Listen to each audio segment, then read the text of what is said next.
Hello guys, kamusta? Yan. Okay, so nandito tayo ulit. At Happy New Year muna sa lahat guys and welcome back ulit sa ating YouTube channel. Okay, so sa Candlestick Trader PH. Okay, so congratulations sa mga gainers natin dyan ngayong taong 2021 for the first 2 weeks. Okay, so I'm sure na maraming kumita sa inyo dyan. Okay, so maraming salamat din sa ating mga new subscribers na patuloy na nag-support sa ating YouTube channel. And hopefully na mag-enjoy at may matutunan kayo guys sa ating YouTube channel. Okay, so before we start guys, sa mga hindi pa po aware, mayroon tayong dalawang trading setup. Okay, so sa video ito, charting session ulit tayo. So mayroon tayong dalawang trading setup na ginagamit every time na mayroon tayong charting session. So mayroon tayong market trading setup at yung ating price action or yung ating plotting of support and resistance combined with our Fibonacci retracement. So itong dalawang trading setup na to guys, so of course nandiyan yan sa ating YouTube channel. Pwede nyo i-explore dyan or you can go to our playlist guys. So nandiyan yung ating mga learning videos sa ating playlists.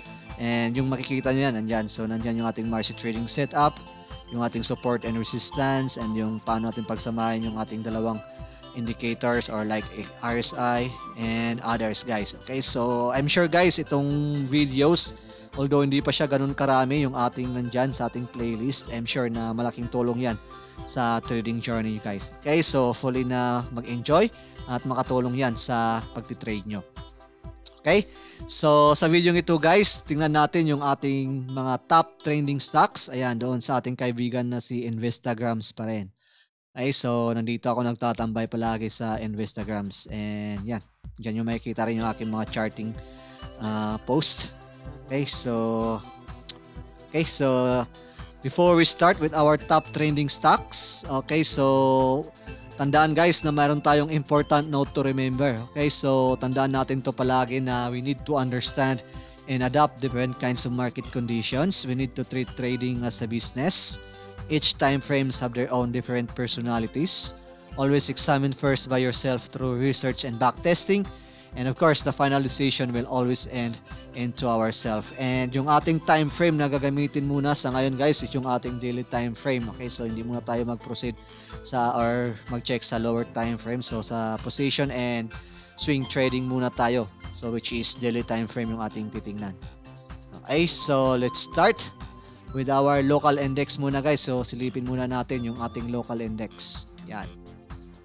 So ito yung ating parameters ng ating market trading setup. Nagdagdag lang ako dito ng line for our level 80. Okay, so para sa ating over vote level. Okay, so serves as our chill stop if ever na may mga signals tayong nag breakout. Okay, so para mabilis ma-visualize. Okay, so sa ngayon guys, kung papansinin nyo dito sa ating third candle from the last, yan, so mayroon tayong bearish candle yan. So kung titingnan nyo, pwedeng mangyari yung ito na to, pattern na yan. So potential yan. Okay, so of course dapat hindi mangyari. Okay, so fully na hindi naman mangyari yan. Okay, so sa ngayon kung titingnan natin, yung ating short term trading signal is above our level 50 pa rin naman. So which is good pa rin yan. Okay, yun nga lang, so wala tayong mga entry or wala tayong karamihan. Okay, so mostly siguro wala tayong entry gamit yung ating market trading setup because yung ating short-term trading signal is below our long-term trading signal pa rin. So hindi nag-materialize itong candle na to and malakas yung profit taking na nangyari sa araw na to. So kailan to? Noong January 11. Okay, so kailan ba yung January 11? So nung Monday. Okay, so ayan. Okay, so tingnan natin guys. So sa ngayon, observe na lang muna natin kung sakasakaling hindi papasok yung ating minomonitor na stock or nasa watch list natin. Okay, so wala pa tayong entry na nakikita. Okay, so far, mabantayan natin is dapat mag-hold yung ating short-term trading signal above our level 50. Okay, so yung ating resistance, okay, so pa-plot na rin natin guys para sa mga ating newly subscribers. So ganun pa rin yung ating last year na binabantayan. Mayroon tayong resistance na binabantayan dyan. Ayan. So nagkaroon na rin tayo dyan ng support which is yung ating level uh, MA10. Okay, so this serves as our support, our MA10. And of course, yung mayroon tayong support din gamit yung ating yan. So sa level na to. So mayroon tayong support yan. And titingnan natin sa ating Fibonacci retracement guys para ma-confirm natin kung sakasakaling gusto nyong gumamit ng ating Fibonacci retracement. So kunin natin siya doon sa ating breakout point from that level going to our kunin natin yung resistance na yan. Okay, so ayan. So yun. So nagkaroon tayo dyan ng confirmation ng ating MA10 doon sa ating 0.5 which is our golden ratio. This serves as our strong support so far sa ngayon. Okay, so yung ating MA10. Okay, so dapat mag-hold yung price natin above our MA10, then observe natin kung magkaroon ng bounce, and that's good. Okay, so sa ngayon, bantayan natin yan guys. Okay, so far naman, may confirmation din tayo ng resistance, so nagkaroon ng price rejection dyan sa ating 0.382. Okay, so yan yung ating Fibonacci retracement gamit yung ating together with our Marcy trading setup guys. Okay, so yan si PSEI. Observe natin yung ating 0.5 level and yung ating shifting level 50. Okay, so let's start with our, ilabas ko lang to, with our first stock na si BSC. Okay, lakas nito guys, ceiling. Okay, so congratulations sa may mga hawak nito. So far, wala naman tayong makikita pa dito, kundi yung ating ceiling price is above yung ating short-term trading signal. So naka-ceiling price siya dyan. So yung ating short-term trading signal is above our level 80, which is nandun siya sa ating overbought level. Okay, so sa mga nakapasok gamit yung ating Marcy trading setup from this level. Okay, so congratulations guys sa inyo. At if ever man na hindi pa kayo naka-exit guys, so may potential pa rin yan na may momentum na mangyayari bukas since nasa momentum level yung ating short-term trading signal. So extra careful lang guys. So medyo too risky na rin yung mangyayari dyan kung sakasakali tomorrow guys. Okay, so set your trail stop or target price if ever.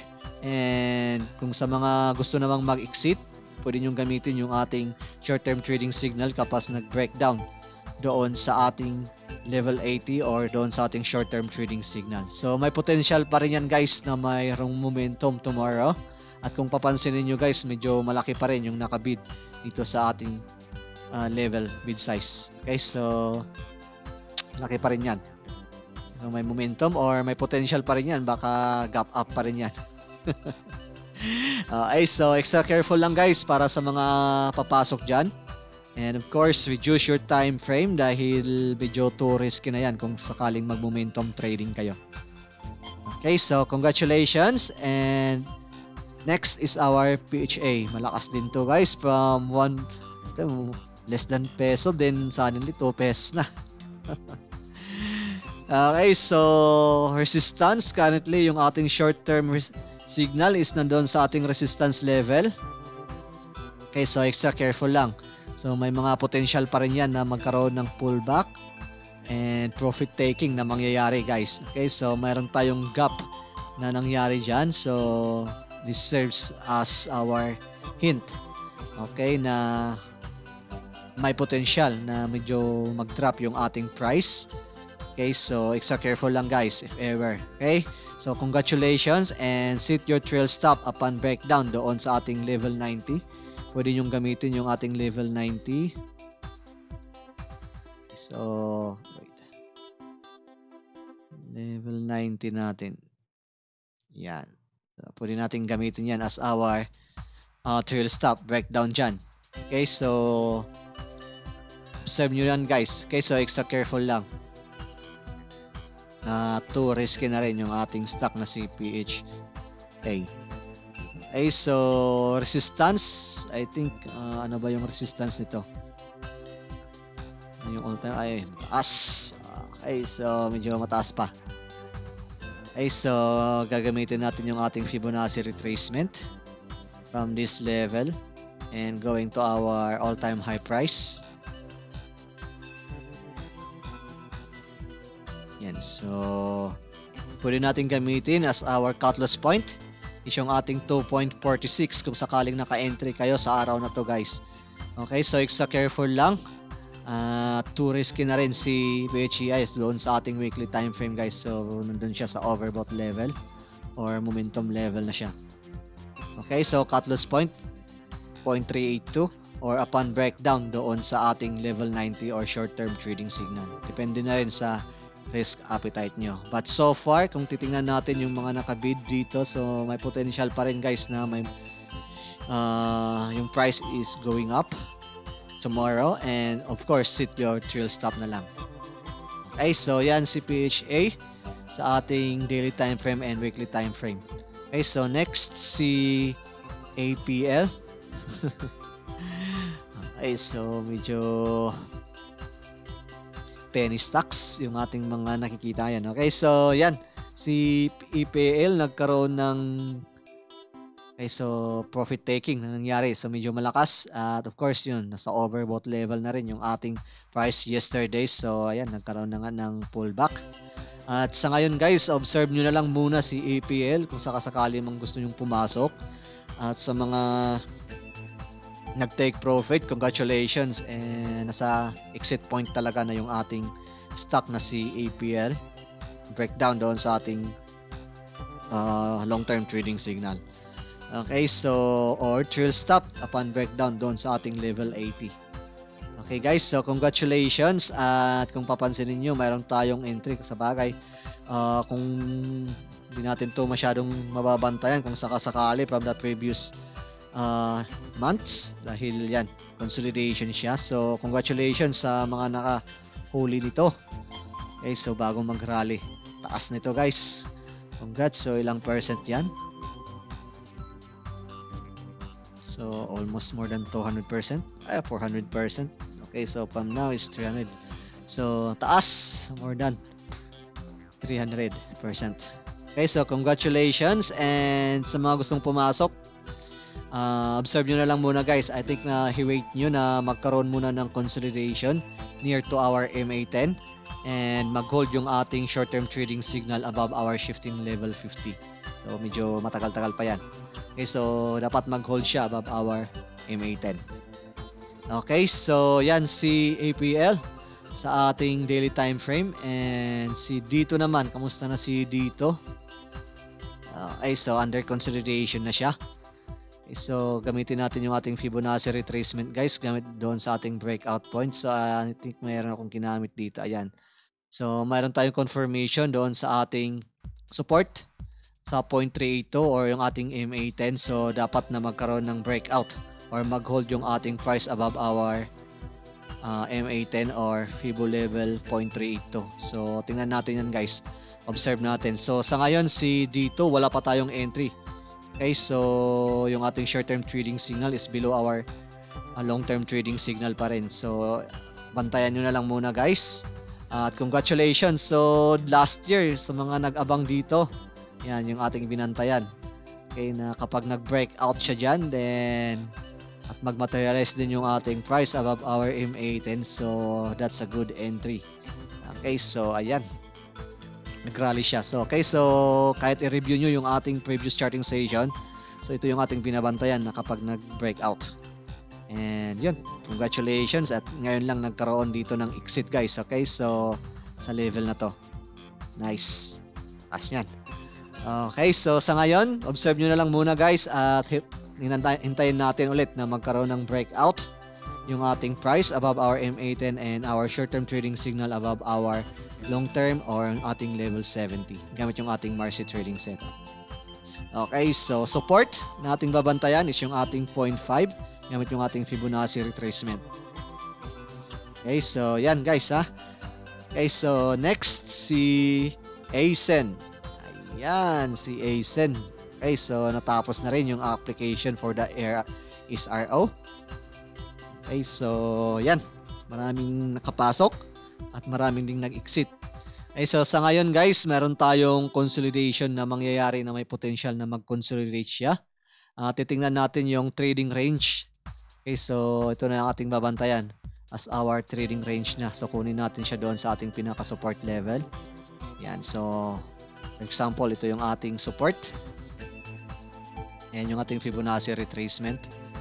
Yan. So, kung papansinin nyo guys, yung ating 0.5 and 0.5 level is proportion siya doon sa ating naiplot. So, that serves as our strong resistance so far na dapat i-break ni ASEN. So, nasa 7.70 or 75 something. Okay? So, yan. Sa ngayon, I think na magkakaroon dito ng consolidation siya above our level 1. Okay? So, yan ating babantayan. Okay? So, sa ngayon, observe na lang muna natin guys si ASEN gamit yung ating market trading setup. Wala pa tayong entering nakikita. At yung babantayan natin is yung ating bounce play muna. If ever sa mga bounce trader dyan.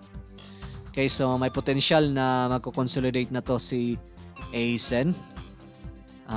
Listing date until before listing date. I think January 29.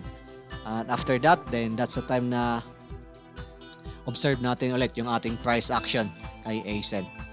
Okay, so resistance uli yung ating 0.5 level at consolidation sa level na to. Okay, so observe na lang muna natin si ASEN gamit yung ating market trading setup. Next, si MAH.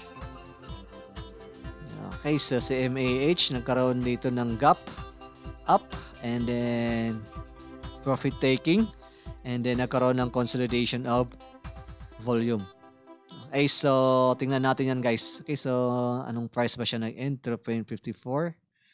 Okay, so may demand pa rin, konti.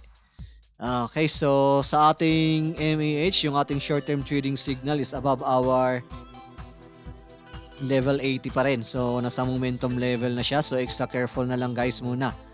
Okay, so sa mga gustong pumasok, I think it's better na magkaroon muna ng consolidation. At least 2 or 3 candles dito kung mag-hold. Okay, so mag-hold siya above for our lowest price dito sa last candle na to or yung candle natin na to. Okay, so dapat mayroong candle tayo dyan and then that's the time pwede kayong mag-momentum trading or you can reduce your time frame. Tingnan nyo kung anong magkaroon ng entry gamit yung ating market trading setup. Okay, so extra careful na lang guys, medyo mataas na rin yung ating short-term trading signal. Okay, so resistance, yung ating resistance dyan na babantayan is of course yung ating 4.09. Okay, so yung last highest price sa araw na to. So yun yung ating babantayan. Yan, observe natin yan guys, yung level na yan. So kung papansinin nyo, above our 0.5 pa rin yung ating price, but of course tingnan na lang natin muna na mag-consolidate siya within this level. Okay, so yan si MAH and MRC. Next si MRC. MRC. Yan, so nasa entry. Pasok pa rin siya sa ating momentum entry guys. Yung ating short-term trading signal is above our level 70. At meron tayong green candle dyan. So, pwede nating pasukin yan for momentum. But yung cut loss point natin is medyo mababa. Okay, so pwede natin gamitin as our cut loss point. Since momentum tayo, so pwede tayong gumamit doon ng ating lower time frame and cut loss point doon sa ating level 70. If ever guys na mag-momentum kayo. Okay, so extra careful lang guys. Okay, so fully na mag-hold yung ating short-term trading signal dyan above our level 70. Okay, so ganda. Lakas. Meron tayong resistance. So medyo resistance level na rin pala yung ating price. Okay, so ano dyan? Karoon na ng resistance dyan. And price rejection and then consolidation. So malamang na may consolidation nga na mangyayari pa rin above our MA10. At iti-test niya yung ating resistance sa level na to. Okay, so may potential pa rin yan guys. Okay, so yan si MRC sa ating daily time frame. At nasa momentum entry yung ating stock na si MRC. Okay, so next si M&M. Kamusta si M&M?